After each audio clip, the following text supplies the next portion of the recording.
Welcome back to Old School Sports and our Out of the Park Baseball 23 playthrough of the Colorado Rockies. We are about to begin the 2053 season, and the Rockies are the defending World Series champions. Was a less busy off-season for these Rockies than perhaps we've had over the past several years, as we ultimately put this championship winning team together. Thinking about some new players as far as our pitching staff, we added Tawase Adebamge, who is a player who potentially can be a starter, but is currently in the role as our closer. And then we added DJ Cortez, a right-handed reliever that we picked up from the Mets in the Rule 5 draft. Other than those two players, all of the names on our pitching staff should be familiar if you've watched previous years. And our starting rotation of Loera, Alvarado, Vasquez, Ortega, and Toledo is exactly the same as it was at the end of last season. And we don't have a ton of changes to our position players either. We added Edgar Estrada, a Rule 5 acquisition that we think offers a somewhat interesting bat for a utility infielder. And his bat is going to need to be good because although he's diverse in the positions he can play in the infield and outfield, he is not particularly effective defensively at any of those positions.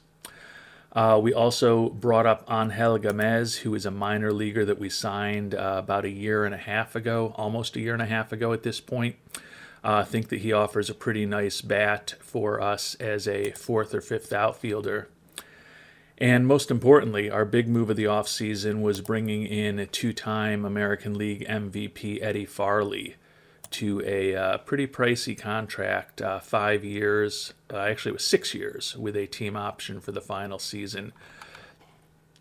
And paying pretty big money to Farley, who is an excellent defensive center fielder with a pretty good bat. As I said, he's won a couple of MVP awards, perennial All-Star, won a lot of Silver Sluggers, even has a Gold Glove in the mix there. So he's been a pretty well-decorated player. And bringing him on board as our center fielder allowed us to move Danny Ruiz back to second base, where I think he will be a pretty good player for us. And I think that having Ruiz as our starting second baseman definitely is an upgrade over Rogelio Terrazas, who was our starting second baseman last year.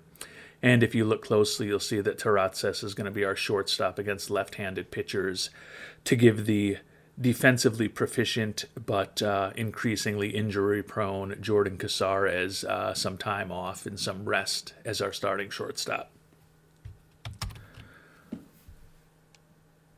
Two other quick notes on the team before we get the season underway.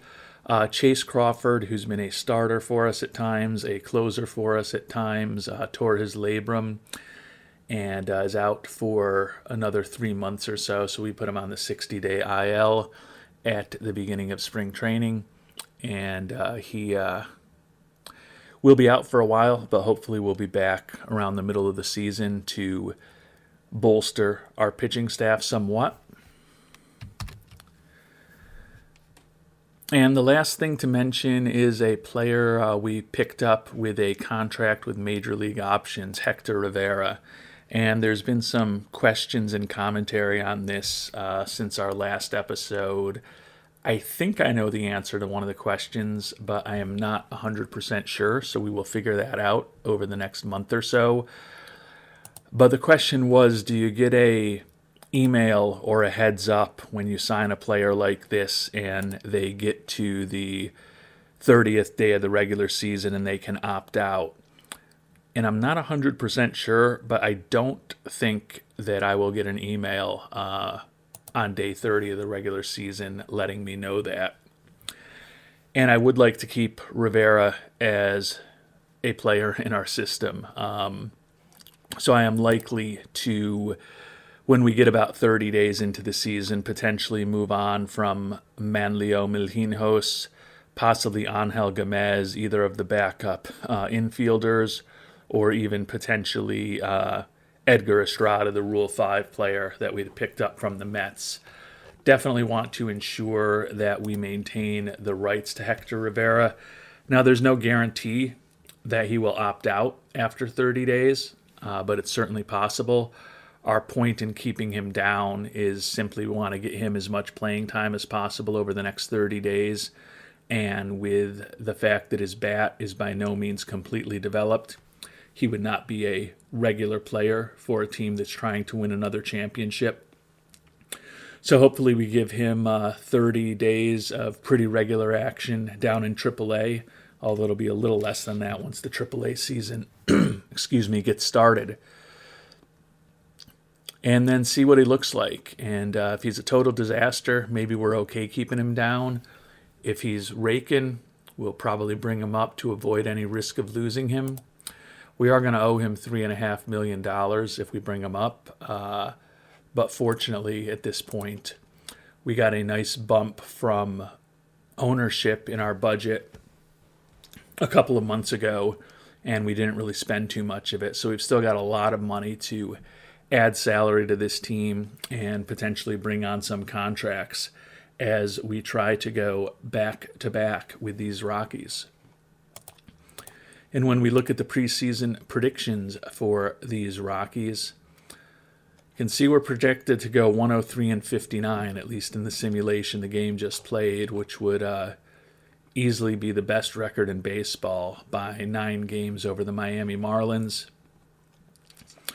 Expecting big years from Elijah Moore, who was second in the NL MVP voting for us last year, Eddie Farley, the new addition in center field, as well as the youngster Adam Fields, who was World Series MVP for us, and Bobby Perez, who was Rookie of the Year 2 seasons ago. So expecting a lot from our offensive players, and pitching-wise, expecting some big things too. Jose Vasquez, Dave Alvarado, and, of course, the great one, Rogelio Loera, are all expected to have pretty good years for us.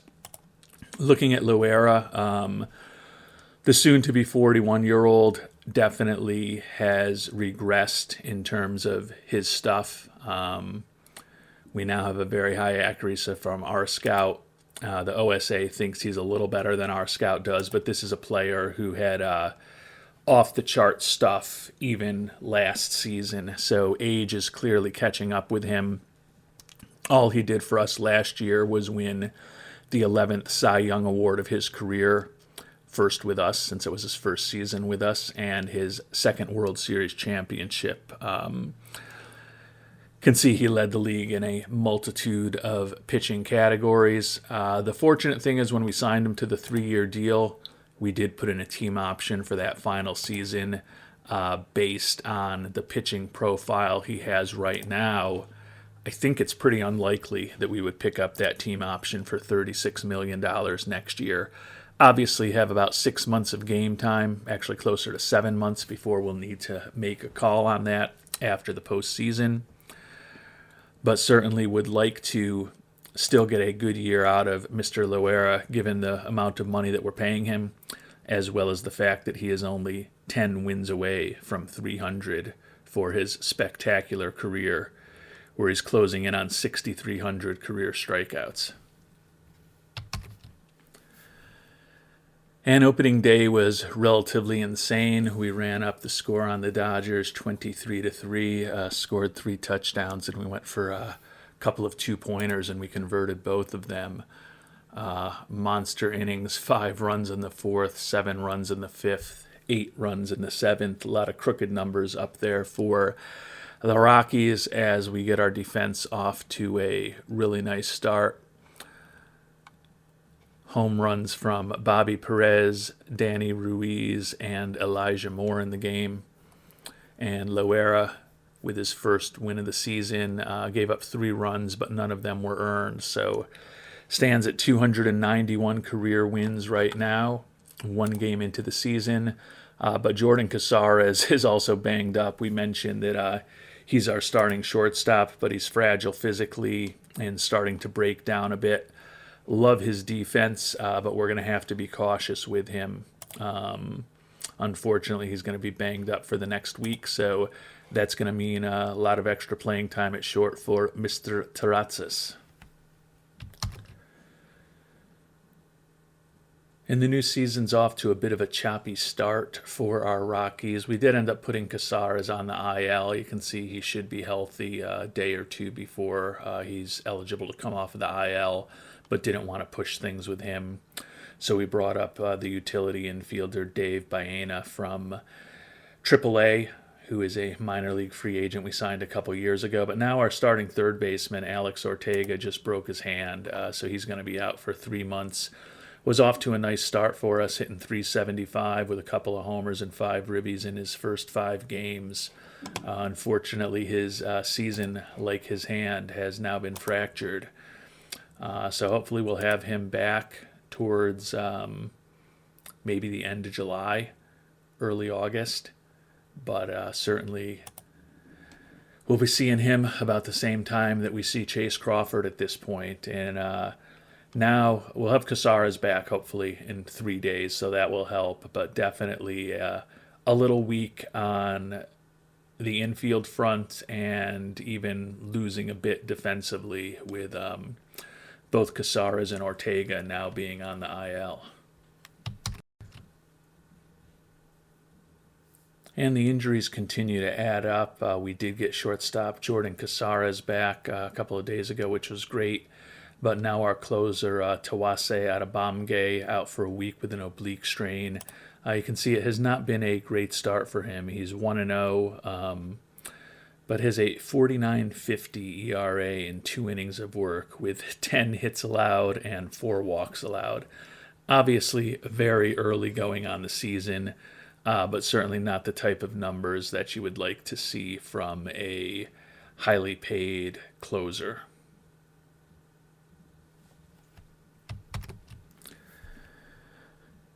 And although he's only going to be out about a week unless he suffers any setbacks, we're still going to put Adebamge on the IL just to be cautious with him, and also because he's kind of stunk. And putting him in the IL will finally allow us to see what Javon Williams can do. He's one of the better reliever prospects we have in our system. You can see he spent the last 2+ years at Albuquerque in AAA, where he's performed pretty well. We haven't brought him up since he's not a ground ball focused pitcher, and the movement on his pitches is only a little bit above average. Certainly not going to put him right into the closer role with us, but do think that at least we'll get to see what he can do over the next couple of weeks until Adebambe's healthy, and likely we'll be sending Williams back down at that point, but at least going to give him a chance to hopefully pitch in a few games and see if maybe he'll be a little more effective in cores than we had expected. So we're closing in on the end of April, and the Rockies are 15-7. We've had 21 days here in April now, plus 5 days of the season in March. So that means we're 26 days into the 30 days of the season in which we need to potentially make a decision on Hector Rivera. He certainly hasn't lit the world on fire in AAA, hitting .234, does have 3 home runs and 47 at-bats, but he's been a below average offensive player for us. And to date, we have not gotten any emails kind of warning us that we're getting close to that 30-day deadline with him. I don't remember getting emails on that in the past, but I'm not 100% sure if there's any warnings.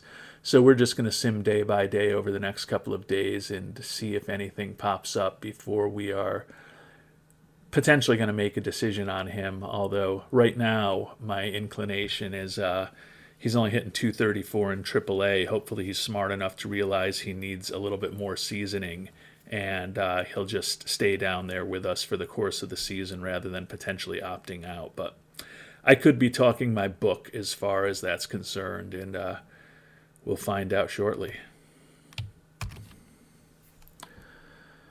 So we've simmed ahead to April 25th, and as I said, I believe that gives us the 30 days that we had, because the season started on the 27th. We didn't play on opening day, so there were 5 games in March, and now I guess we haven't played this 30th day, the 25th day of April yet, but still haven't gotten any warnings in our email as far as the fact that Mr. Rivera now would be potentially free to sign with anyone else.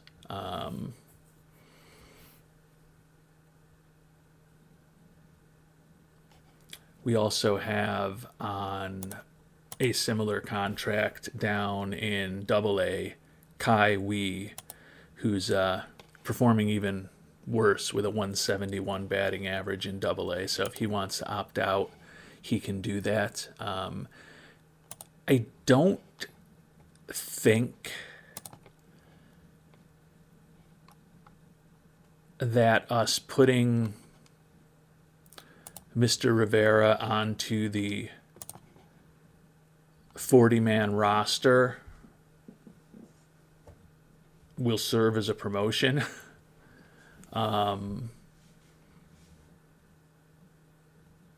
Obviously it won't. It's not a promotion, so he's still going to be able to opt for free agency. But I'm kind of wondering here. You can see time is professional 29 days, so the 30th day isn't going to happen until we play today and click over to tomorrow. And there was a good point made in the comments to the previous episode from Patrick DeBonis that if you do sign a young player like this with no experience to a minor league contract with major league options and it's for more than the league minimum, that will potentially impact what you need to pay them in subsequent years. Rivera will likely be looking for $3.5 million as a minimum contract for years 2 and 3 of his professional career, rather than the $700,000 major league minimum if we had given him a minor league contract with a major league minimum salary if he was promoted. Felt like he was a good enough prospect in terms of Rivera that I wanted to ensure that we got him into our system and overpromised potentially in terms of the dollars. But that is a good point to consider when you're making these type of decisions, that you could be setting yourself up for a bit higher than a minimum contract going forward, depending on what you offer to the players. My thought was, with his great defense, his great speed, if he develops as a hitter, I'd be happy to be spending $3.5 million on him for the next few years. Would obviously prefer that it be less than that, but if he actually becomes the player I think he could become, happy to spend $3.5 million a year on him. And if he doesn't, we'll just let him go. He doesn't have a guaranteed contract. So I was thinking perhaps that maybe if we added him to the major league or to the 40-man roster and it became a major league contract and he started earning that money, he'd be less likely to opt out. And clearly we do have the money available to do that. But I don't want to confuse too many things right here as we experiment. So I'm going to simulate, or I had one more day now, just to confirm that you don't really get a warning on that 30-day limit for the players. And then we'll make another decision potentially after that. So we simmed ahead another day. We're now 30 days into the season, and no warnings or emails, kind of as I thought I remembered, as far as the two players, Mr. Rivera and Mr. Wee, who do have the option to opt out. Rivera's batting average is down to 200. Looking at his batting profile, he's just not ready to hit major league pitching at this point. I think he still could become a very valuable fourth outfielder for us with his speed and his defensive ability, and the fact that although he's probably never going to be a great contact or home run hitter, with that gap power and that speed, he should be able to knock a lot of extra base hits around cores.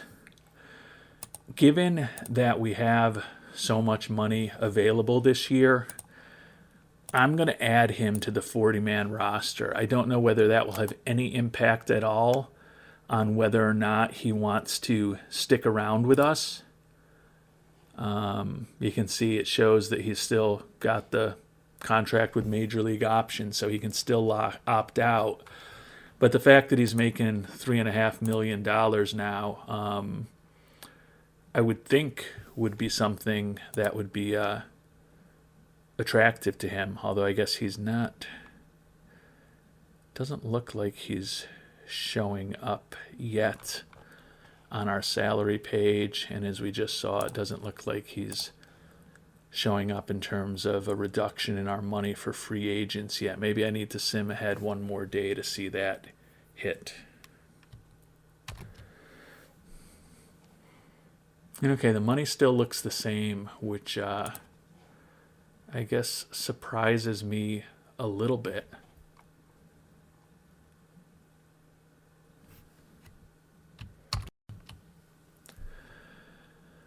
And although we've added Rivera to the 40-man roster, still not seeing him anywhere on the salary page here, which doesn't make tons of sense to me.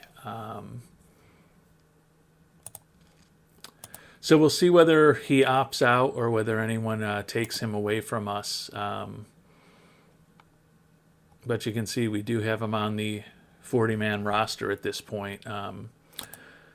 So I would have thought, based on what this said, it becomes a major league contract if he's added to the secondary roster.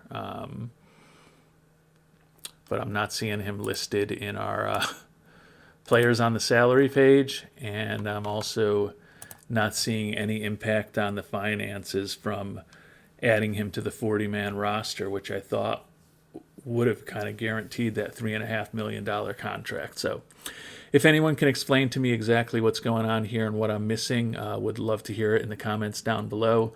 Otherwise, we got some good news in that our closer, Arabamge, is going to be healthy and ready to come back. Javon Williams has been solid for us with a 1.69 ERA, 1-1 record. Unfortunately, Williams is one of the few guys on the team that has options. I guess the other one to look at would be DJ Cortez, the Rule 5 guy, but he's been really good with a 180 ERA over 10 innings. So unfortunately for Mr. Williams, we're going to send him back down to Albuquerque to make room for Arabamge. And we will revamp our bullpen here. Arabamge goes back into the closer role, and it's going to be hard for him to be less effective going forward than he has been thus far in his first year with the Rockies and his first year in Major League Baseball.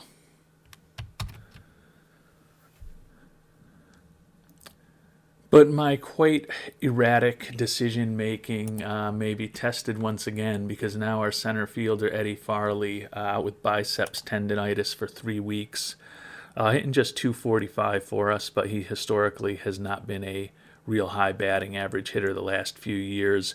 Does have 7 homers and 11 doubles and 110 at-bats with 24 runs driven in. So he's been an effective offensive player for us thus far. Unfortunately, we're going to lose the center fielder, so we're going to place him on the IL. And now, in terms of my erratic decision-making, because I do like Mr. Rivera's glove so much, the question is whether I bring him up or not. The other option would be to move Robbie Carrillo, who also has pretty good range, although it's weakened over the last couple of years a bit, move him into center field for the next few weeks, which would allow us to likely give Mr. Gamez and Milinhos a little bit more playing time. So we've got one decision to make. Rivera's been, he's a 209 hitter in Double-A. So you look at his performance, he's not ready for the majors. You look at his ratings, he's not ready to hit in the majors. I think I'm going to bring Bobby Mata up. And then I am going to put Carrillo into center field, which will allow me to get a little bit of time from the likes of Mata Milinhos and Gamez, get those guys a little more playing time potentially in left field. And we finally made it to the end of the month of April. 19-12 record, first place for the Rockies by 2 games over the Padres in the NL West. You can see the Nationals. Actually, Marlins are we're a game ahead of the Marlins, but the Nationals are 3.5 up in the NL East, and the Nationals right now are competing with the Red Sox and the White Sox for the best record in baseball. But still a solid start to the season for our Rockies team. Elijah Moore, after leading the league in homers and ribbies last year when he finished second in MVP voting, leading the league in both categories this year also. Bobby Perez tied for the league lead in steals. Elijah Moore third in OPS. Rogelio Loera with a 2.21 ERA and 4-1 record, still pitching extremely well for us. Dave Alvarado tied with Loera and others with 4 wins. Loera with 48 strikeouts leading the league, and Loera with a 1.3 WAR leading pitchers in that category. So although his ratings have definitely regressed, he's still a very effective pitcher, at least thus far, at the age of 40, and he'll be turning 41 in August.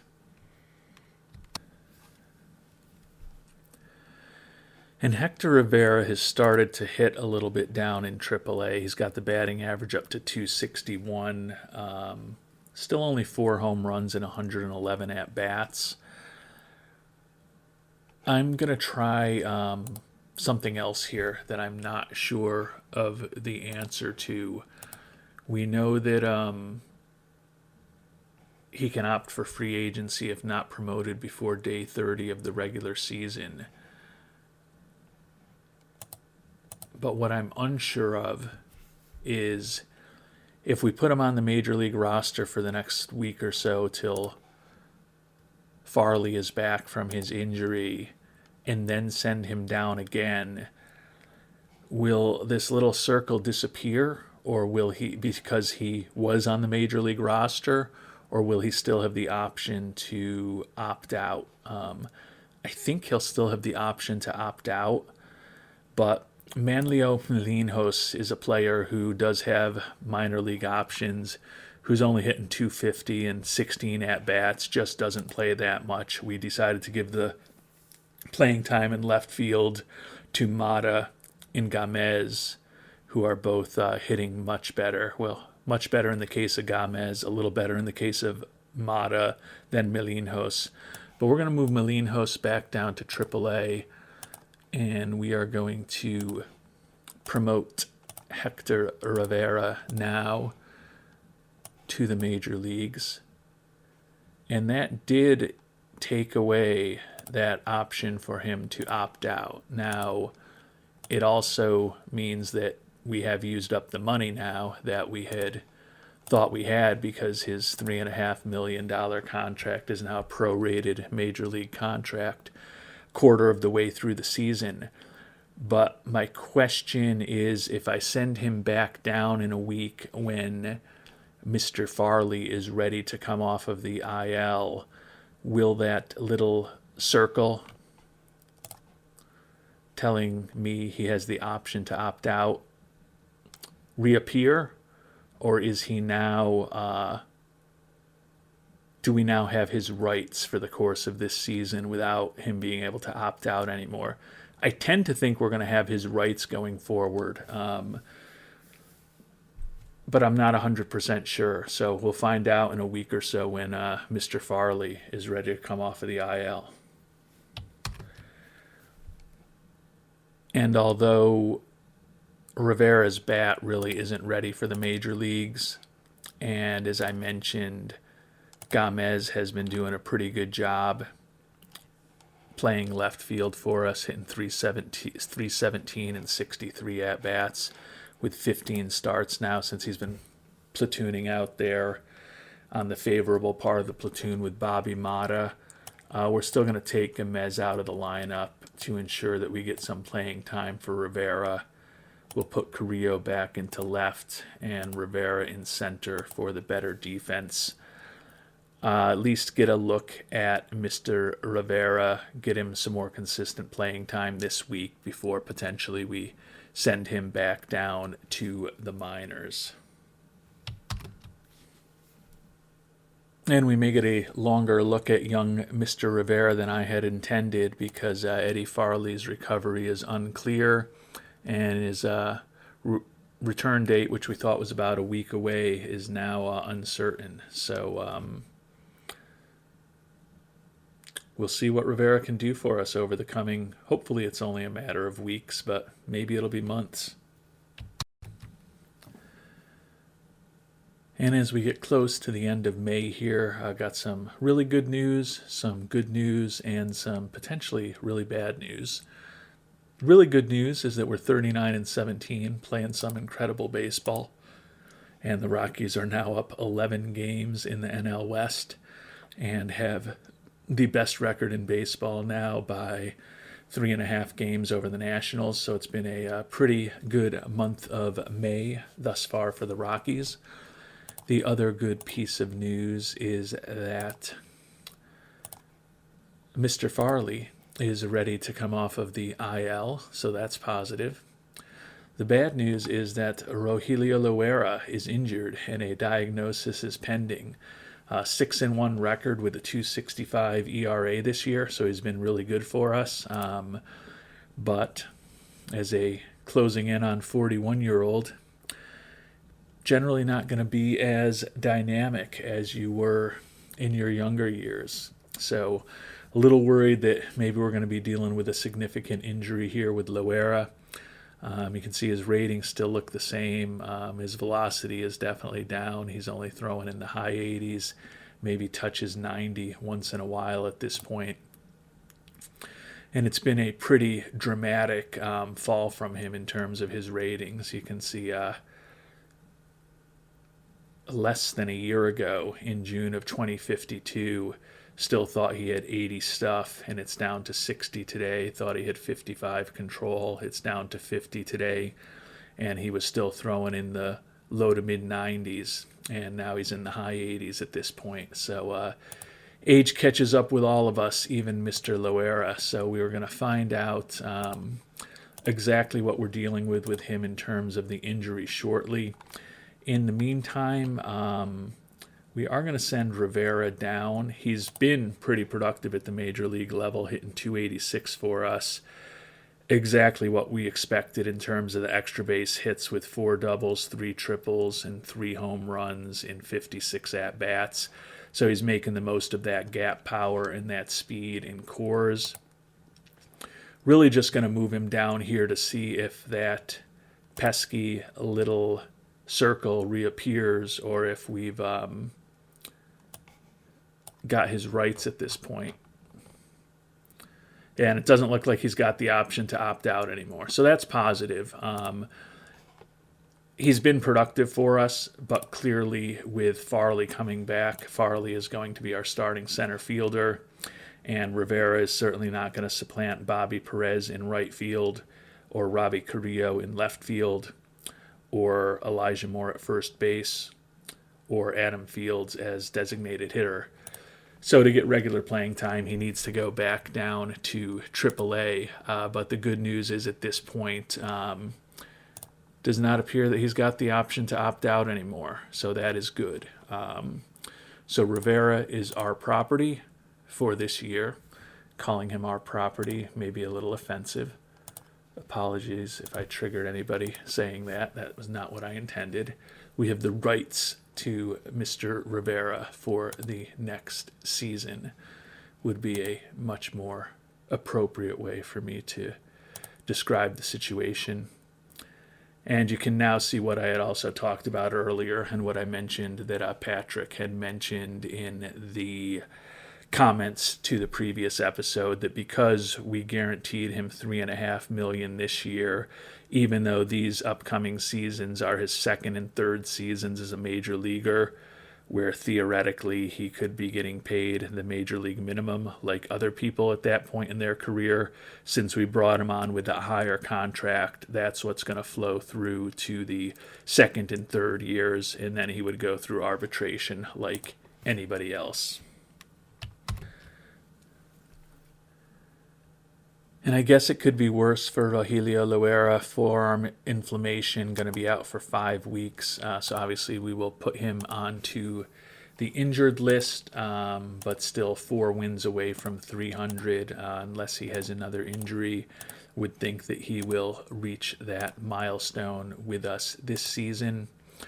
That'll give us another opportunity to bring the youngster back up, most likely, Javon Williams. Think he is the right guy to bring up, so we will bring Williams up. But the loss of Loera will also allow, presumably, I would say it would be Arabamge, or Vargas going into the starting rotation. But we'll see before we potentially override him what manager Nick Hartman thinks. He's going to go with Victor Fields. I think we might get more bang for the buck with Arabamge or Vargas. Although Arabamge has settled nicely into the closer role now, 2-0 record now with 10 saves in 17 games. He's got the ERA down to 6.75, and he's given up about as many hits over his last 16 innings as he gave up over his first 4 innings with us. So he's settled in. Juan Vargas is a guy who used to be a starter for us, struggled last year, but has bounced back a bit this year. I don't love that third and fourth pitches for him are below average. I guess I'll defer to the manager for the time being. Victor Fields is a guy that we brought back as a lefty reliever on a pretty big number for a guy who was going to be a reliever this year. We did think he could potentially be in the mix to start, although honestly, I would have thought that Vargas, Arabamge, and Lucio would have been the 3 guys we would have went with before him. But we've got a 39-18 record right now. It seems like generally Nick Hartman is making good decisions, so we will defer to his decision-making and give an opportunity to start to Victor Fields for at least the next couple of weeks.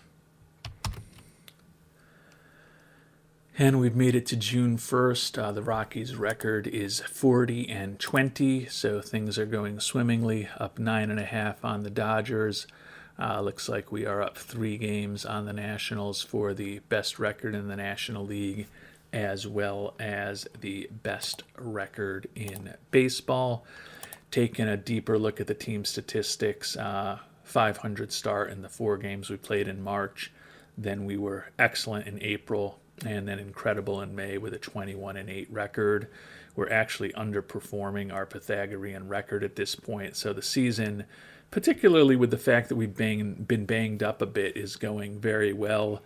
You can see we are first in just about every offensive category in the National League at this point.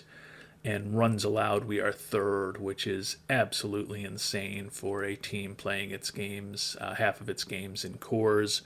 We were fourth last year, so I guess it's not a shock that we're doing well. But the fact that we're doing that well is definitely surprising to me. But the hitting is incredible, and the pitching is pretty darn good.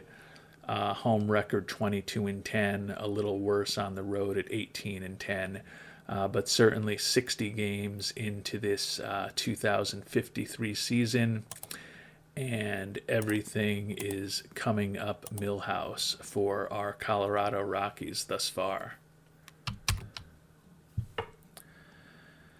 And checking in on the injury situation here as the month of June begins, Crawford and Ortega are both actually only 3 weeks away at this point, so it seems like they are healing up reasonably well from those relatively serious injuries they both had. That said, they're both going to have been out long enough that we'll certainly rehab them in AAA, probably in the case of Ortega for 2 or 3 games, probably in the case of Crawford for 2 or 3 starts, or at least a couple of weeks if he ends up pitching out of the bullpen before potentially bringing him back. But it looks like we should have both of them back before the All-Star break. Loera obviously has only been on the EIL for 3 days at this point, so still 5 weeks left with his injury. Would expect that we would be seeing him back most likely after the All-Star break. And we've made it now to mid-June. The team is 48-25, obviously still in first place. Despite that incredible performance on the field, our fan interest has now finally dipped below 100. That being said, we're selling out more often than not, so we are going to bump ticket prices up just $1 to $36 to hopefully generate a little bit more revenue than we were previously. I don't know what we have to do to keep fan interest at a high level or at that 100+ level, because 48-25 record, 10-game lead in the West, and it looks like we're up 4.5 on the Nationals now for the best record in the NL, although the White Sox are only a game behind us for the best record in baseball. But team's been playing well, and I'm sure in mid-June the weather in Colorado is beautiful, so you would think that the fans would be real interested in coming out to see us play, and hopefully even with the modest increase in ticket prices, they will continue to come out to Coors Field and watch us score a bunch of runs. And while we're here in mid-June, we'll check in on a couple of our top prospects. Before we do that, just look broadly at the team. The minor league system has slipped back a notch to second out of 30 overall, but the 2 prospects that we wanted to check in on were the big pitchers, Elijah Smith, who's 16th in baseball, and Cameron Miller, who's rated the 30th best prospect in baseball. Cameron Miller was a little banged up with injuries earlier this season, but has still pitched in 12 games at the AAA level, going 5-2 with a 4.31 ERA. Still has a little bit of development to go, but certainly looks like he is someone who could be a useful major league pitcher and a good, solid, hopefully 3rd or 4th starter at the major league level, even though he is not a perfect pitcher for Coors. And then Elijah Smith, who we picked 3rd overall in 2050 when we did very well in the lottery, having a nice year in Double-A. We brought him up to Double-A at the second half of last season, and he was 6-6 with a 3.74 ERA. He's improved this year to 6-2 with a 3.30 ERA. You can see his Sierra is down almost a full run a game. His WAR is almost a run higher at this point, even though he has about 80% of the playing time he had in Double-A a year ago. So we are going to move Elijah Smith and promote him to Albuquerque at this point. So he is another step closer to being a major leaguer. Similarly to Cameron Smith, he doesn't have those ground ball. Cameron Miller, if I could say his name properly. Similar to Cameron Miller, he doesn't have the ground ball tendencies that you'd hope and wish for in a Coors pitcher that have proven to be very effective for us. But you look at his profile right now, and he currently already has 4 major league or better pitches according to our scout. Hopefully the changeup will get there. So a 5-pitch arsenal with above average stuff and above average movement and potentially slightly above average control still should be a pretty interesting pitcher for us down the line, particularly with the fact that for Smith and or Miller, down the line could be as early as next season, given that with the amount of money we're going to need to be paying to Mr. Loera next year, we may be in a situation where we want to opt out of that contract, which would definitely help open up a spot on the roster for potentially one or both of those pitchers, depending on what else happens in the offseason. And as we get near the end of July, Ortega and Crawford are both on their rehab assignments. Ortega's been down in AAA for 4 games at this point, hit only a $143, but I think it's time to bring him up. Jose Baltazar is the veteran who was a minor league free agent signing of ours in March, who has definitely paid dividends, hit 273 for us over 121 at-bats. Was a little bit better than replacement level while we had him up during Ortega's absence. So we're not going to, I don't believe, be able to demote him. Actually, I guess he still had option years left. A little weird for a player of that age, but that worked out for us. So we'll bring Ortega back. Eddie Farley is banged up with a sprained elbow right now. Going to have a minimal impact on his throwing. Or a moderate impact on his throwing. So I guess the question is how cautious we should be with him. Maybe we move him into a DH role over the near term. Chase Crawford pitched 1 game for us thus far on his rehab assignment. Went 5 innings, allowed 1 earned run, struck out 7. Still want to give him another game or two to shake off a little more rust before we potentially bring him back, because he, if you remember, has been out since he suffered that torn labrum in his right shoulder while he was racing some of his teammates in January during the off season and got into an automobile accident. So I want to be as cautious as possible with Crawford. Loera at this point looks like he's a week or 2 away. So the expectation again with him is that we will probably see him just after the All-Star break back on the Major League roster. And given that the team is playing so well, I'm going to be ultra cautious with Farley, even though he's only day-to-day. The moderate impact on the throwing, I just don't want that to turn into something bigger with a 33-year-old player that we are paying a lot of money to. So we're going to place him back on to the IL for the second time this year. And that'll let us bring up Mr. Rivera again, give him some more playing time in center field. He has cooled off a bit in AAA, but did hit so well in AA.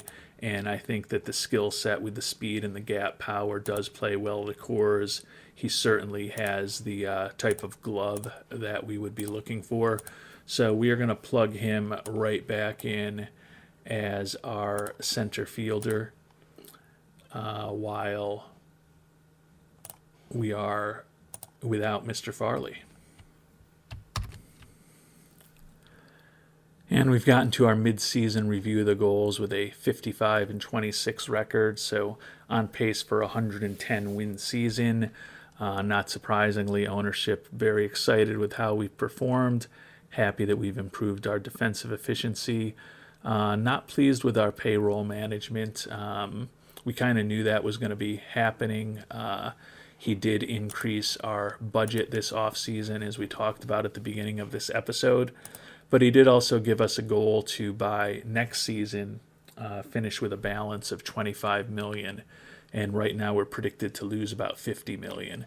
Given that his priority is extreme winning, I don't think he's going to be all that upset if we are able to continue the type of play that we've had so far and win a second consecutive championship. But clearly that's the only thing he has to complain about with us. Very happy with his progress towards goals, ecstatic with our overall performance, and I wouldn't expect any other type of evaluation with a 55-26 record at the midway point. And as we reach that midway point of the season and prepare to finish up this episode, we'll take a look at the top and bottom performers on our team. The pitching staff, as we've talked about, has been really good. I guess we'll check in on the stats first for the team and just see where we stand. Still first in almost every offensive category, and we're still third in runs allowed. Starter ERA has moved up a notch. Bullpen ERA has moved down a notch since the beginning of the month. But an incredible offense and a very good pitching staff add up to that 55-26 record, which is still 2 games worse than we would be expected to be at. At this point in June, we've got a winning percentage of over 700 for the second straight month. So everything going really well for these Rockies. Alvarado 10-2, Vasquez 6-3, Ortega 8-2, Javi Toledo 7-2 with a 4.65 ERA, and Victor Fields, who's now started 4 games for us, 5-3 with a 3.70 ERA. Arabamge, still trying to bounce back from that real rough start to the season, has certainly pitched better with 45 strikeouts and 31 in the third innings. McLeod has been problematic this year, and he's 38 years old. Stuff just not what it used to be. Honestly, he is a guy who we could potentially look to move on from. He does have 2 option years left. I can't imagine at age 38 that he's going to be excited about going to the minors. But given that we are going to have Crawford back very shortly, hopefully, we're going to have a decision to make, and it may be to move on from the 38-year-old with an ERA of close to 9, because when you look at the rest of the pitchers on our staff, and granted, ERA for a reliever, maybe not the perfect proxy of how they're doing, but when you've got 5 relievers pitching half their games in cores, and the highest ERA is 3.12 of our other setup, middle, and long relievers, things are going pretty well with the pitching staff at this point.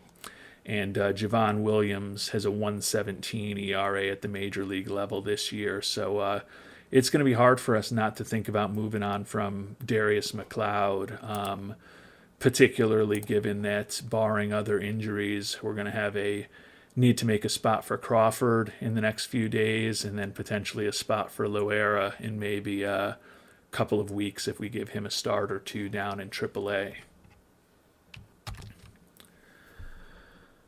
Turning to our offensive players, our catchers, Alex Alvarez and Chris Rodriguez, have been offensive in their performance. Alvarez, 227 batting average for the year. Rodriguez still on the interstate at 194. Negative WAR from Alvarez and only slightly above average from Rodriguez. Alvarez with that good catcher ability is a little surprising, but that is an area that maybe we would look to upgrade. DH Adam Fields having a great year, 352 average, 26 homers, 77 ribbies for the former Rule 5 acquisition. Elijah Moore, another MVP caliber season, 337 average, 38 homers, and 80 ribbies. Edgar Estrada, the young Rule 5 acquisition, hitting 278, but that's only over 36 at-bats. Danny Ruiz hitting 300 with 9 homers at second base. Rogelio Terrazas hitting 318 while playing occasional shortstop and second base for us. Alex Ortega, of course, just back from that injury, so he's only played 7 games this year. Jordan Casares hitting 308 while playing shortstop.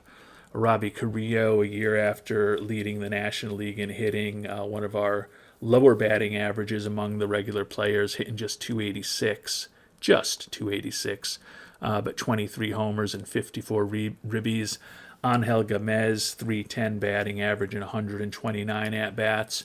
Rivera, the youngster, hitting 266. Bobby Mata hitting 233.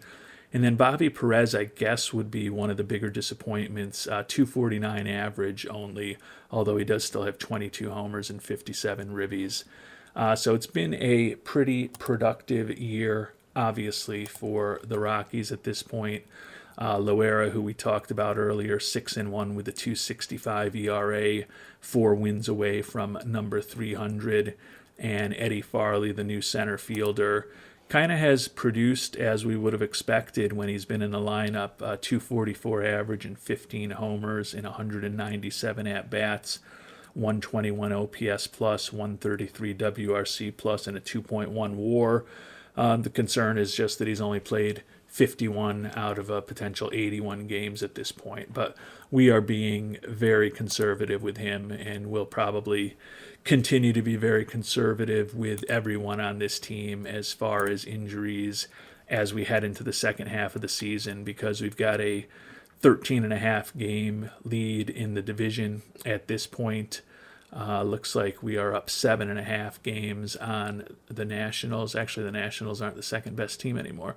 We are up 6.5 games on the Pirates, our old squad, for the best record in the National League, and the White Sox have cooled off a bit, so at 50 and 31, we're 5 games up on them for the best record in baseball. So everything going very well for the Rockies. So as I mentioned, we'll probably continue to be very conservative with players as far as injuries to hopefully ensure that we are as healthy as possible come October and hopefully can make a run at a back-to-back title.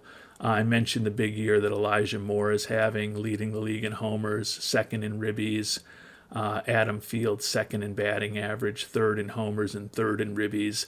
But it's conceivable that neither of them will get the MVP award because Manny Fernandez of St. Louis is leading the league in batting, leading the league in ribbies, and second in home runs right now. So he's having a monster year with a WAR with an OPS of over 1.2 and a WAR of closing in on 6 here, even though we are only in June. Looking at the pitchers, Alvarado with the 10 wins, second in the National League, and he is now third in pitcher WAR at this point. Would think that Loera, if he had been healthy, would probably be up there in some of those numbers as well. Most likely pitcher WAR and probably strikeouts. But as we talked about, age catches up with all of us eventually, and it looks like it's finally catching up a little bit with Rogelio Loera this year. The goal, as I mentioned, with the whole team and Loera specifically is to ensure that they're healthy for the playoffs, and that's the focus of what we'll be trying to focus on in the second half of the season, keeping this team healthy and making sure that we maintain the best record in baseball and potential home field advantage. And we will find out what type of progress we make on that goal in our next episode. Until then, thanks so much for watching, and hope you have a great day.